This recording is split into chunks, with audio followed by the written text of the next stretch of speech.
So this is really a case about whether or not the justices are capable of reading more than 6 words. The plaintiffs in this case hone in on these 6 words in the law, an exchange established by the state. And they claim that those words appear in a place which makes it the case that if you're in one of the 36 states that has a federally run exchange instead of one of the ones that is a state-run health exchange under the law, you do not get these tax credits. We're talking about hundreds of billions of dollars worth of tax credits that help people pay for the law, or that help people pay for insurance. The problem with their theory is that the law is a lot more than 6 words long. The word exchange is defined in the law, and it's defined in a way that deems state exchanges and federal exchanges to be the exact same thing. There are various provisions of the law that become absurd if you accept the plaintiff's reading of what those words mean. And then there's this problem that if, in fact, the plaintiffs are right, and this came up a lot at oral argument, it could set off what's called a death spiral, where it creates a shock to the insurance market that could potentially collapse those markets in many states, leaving people in the individual insurance markets unable to buy insurance at any price. Ian, could you actually explain how that would happen? What would the impact be of a decision against, in this case, on insurance companies and premiums? Sure thing. So these tax credits cover, depending on what state you're in, an average of 60 to 80% of the average person's premium. So if this case goes south, you'll see premiums go up 2, 3, 4, 5, even 600% in many states. Once that happens, healthy people start dropping out of the health insurance market because their premiums have gone up so much they can no longer afford their care.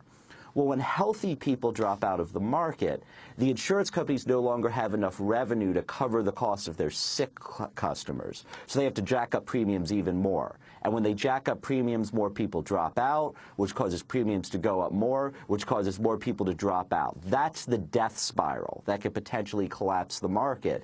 And what was interesting yesterday is Justice Kennedy, there's a doctrine which says that states cannot be subjected to unconstitutional coercion. They can't be forced to do something under penalty of a terrible consequence.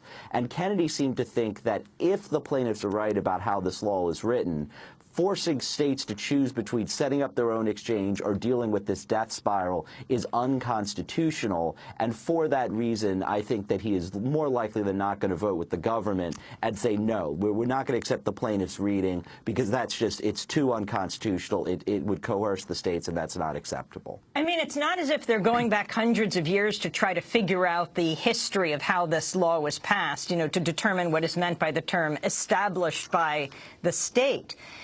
People debated this. They wrote about it. What about that legal history, the intent of those who wrote the law? Right. There's no question here what this law is supposed to be. And you don't even have to look at, there is a brief that was filed by many members of Congress saying, no, that's not what we meant. The plaintiffs in their brief called out former Senator Ben Nelson and claimed that Nelson wanted it to be this way. And Nelson wrote a letter saying, no, that is not how I wanted it. So there's no question this is not how the law was intended to work. But again, you don't need to look at, these intentions. You don't need to look what these members of Congress are saying.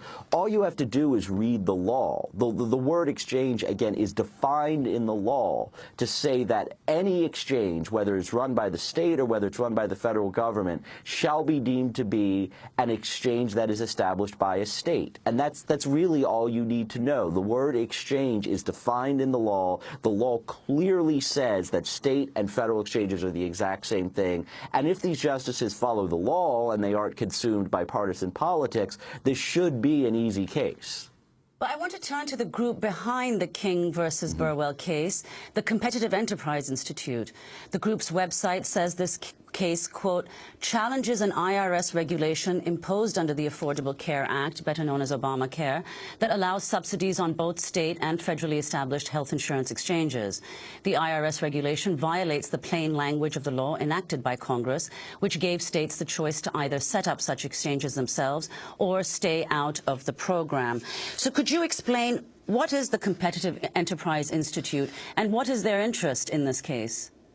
Well, their interest is they don't like Obamacare. You know, their interest is that they're opposed to this policy, and they want to use the Supreme Court as their agent in order to to get rid of this policy they don't like.